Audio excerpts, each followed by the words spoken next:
सभी को नमस्कार और हमारे YouTube चैनल में आपका फिर से स्वागत है। आज हमारे पास जानने के लिए एक रोमांचक विषय है, भारत के महाबलीपुरम में शोर टेम्पल का संपूर्ण इतिहास।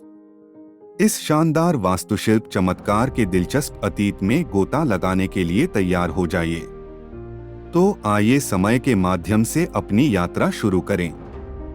इतिहास।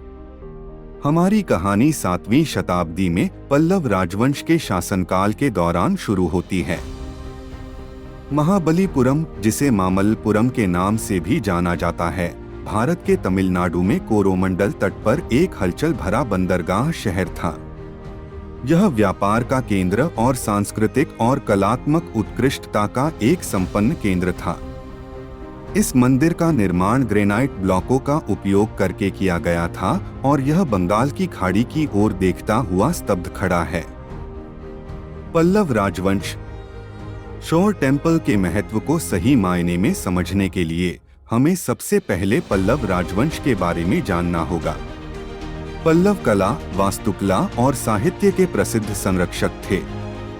उनके शासन ने दक्षिण भारत के इतिहास में एक स्वर्णिम काल को चिह्नित किया, जो अपने पीछे शानदार संरचनाओं की विरासत छोड़ गया। भवन निर्माण। अब आइए अपना ध्यान शोर टेम्पल की ओर केंद्रित करें। यह यूनेस्को विश्व धरोहर स्थल पल्लवों की स्थापत्य प्रतिभा का प्रमाण है। मंदिर परिसर में मूल रूप से 7 भव्य मंदिर शामिल थे, लेकिन आज केवल 2 ही बचे हैं। परिसर में 3 तीर्थ हैं, जो भगवान शिव, विष्णु और लेटे हुए शिव को समर्पित हैं। पूरी तरह से ग्रेनाइट से निर्मित, यह मंदिर बंगाल की खाड़ी की ओर भव्यता से खड़ा है। शोर टेम्पल उत्कृष्ट द्रविड़ वास्तुकला का प्रदर्शन करता है, जो जटिल नक्काशी और मूर्तियों की विशेषता है।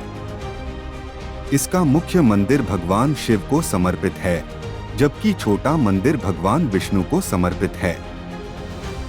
मंदिर की पिरामिडनुमा संरचना देवताओं की मूर्तियों, पौराणिक प्राणियों और हिंदू पौराणिक कथाओं के दृश्यों से सुसज्जित देखने लायक है। समुद्री संबंध। शोर टेम्पल नाम बंगाल की खाड़ी के तट के पास स्थित इसके स्थान से लिया गया है। इस मंदिर ने पल्लव राजवंश की समुद्री गतिविधियों में महत्वपूर्ण भूमिका निभाई थी। यह नाविकों के लिए एक प्रकाश स्तंभ के रूप में और उनकी यात्रा पर निकलने से पहले नाविकों के लिए पूजा स्थल के रूप में कार्य करता था। पौराणिक कथा।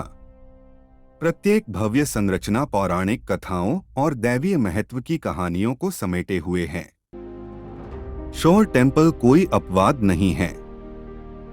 किंवदंती है कि राजा नरसिंहवर्मन द्वितीय, जिन्हें राजसिम्हा पल्लव के नाम से भी जाना जाता है, आदिशेष नाग पर लेटे हुए भगवान विष्णु के दर्शन से प्रेरित हुए थे।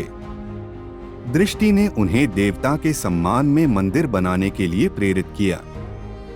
समय की मार। शोर टेम्पल की स्थायी सुंदरता के बावजूद इसे समय और प्रकृति के प्रकोप का सामना करना पड़ा है। सदियों से चले आ रहे तटीय एरोजन ने मंदिर पर भारी असर डाला, जिससे यह तत्वों के संपर्क में आ गया। हालांकि लचीली संरचना सभी बाधाओं के बावजूद बची हुई है और अपनी भव्यता से इतिहासकारों को आश्चर्यचकित करती रहती है। रहस्यमय जुड़वा मंदिर। क्या आप जानते हैं कि शोर टेम्पल एक अकेली संरचना नहीं थी? मेरे साथ जुड़े क्योंकि हम इसके जुड़वा मंदिरों के पीछे की कहानी उजागर करते हैं, जो अब बंगाल की खाड़ी में डूबे हुए हैं। माना जाता है कि ये जलमग्न मंदिर नाविकों के लिए नेविगेशन मार्कर के रूप में काम करते थे और शहर की समुद्री गतिविधियों में महत्वपूर्ण भूमिका निभाते थे। पुनः खोज और पुनर्स्थापना।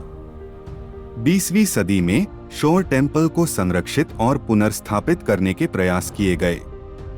पुरातत्वविदों और इतिहासकारों ने इसके रहस्यों को जानने और इस प्राचीन चमत्कार में नई जान फूंकने के लिए अथक प्रयास किया। आज दुनिया भर से पर्यटक मंदिर की भव्यता को प्रत्यक्ष रूप से देखने के लिए महाबलीपुरम आते हैं। 1984 में महाबलीपुरम के अन्य स्मारकों के साथ तट मंदिर को यूनेस्को विश्व धरोहर स्थल के रूप में नामित किया गया था। यह मान्यता इसके सांस्कृतिक महत्व और इसकी सुरक्षा एवं संरक्षण की आवश्यकता पर प्रकाश डालती है। प्रभाव और विरासत। शोर टेम्पल न केवल वास्तुशिल्प प्रतिभा के प्रमाण के रूप में बल्कि भारत की समृद्ध सांस्कृतिक विरासत के प्रतीक के रूप में भी खड़ा है। इसका महत्व इसकी भौतिक सुंदरता से परे है, जो पल्लव राजवंश की ऐतिहासिक और कलात्मक उपलब्धियों को समझने के प्रवेश द्वार के रूप में कार्य करता है। निष्कर्ष। पल्लव राजवंश में अपनी गौरवशाली उत्पत्ति से लेकर समय के प्रति अपनी दृढ़ता तक यह प्राचीन मंदिर आज भी दिल और दिमाग को मोहित करता है। समय और इतिहास के माध्यम से और अधिक रोमांचक कारनामों के लिए फिर से हमसे जुड़े।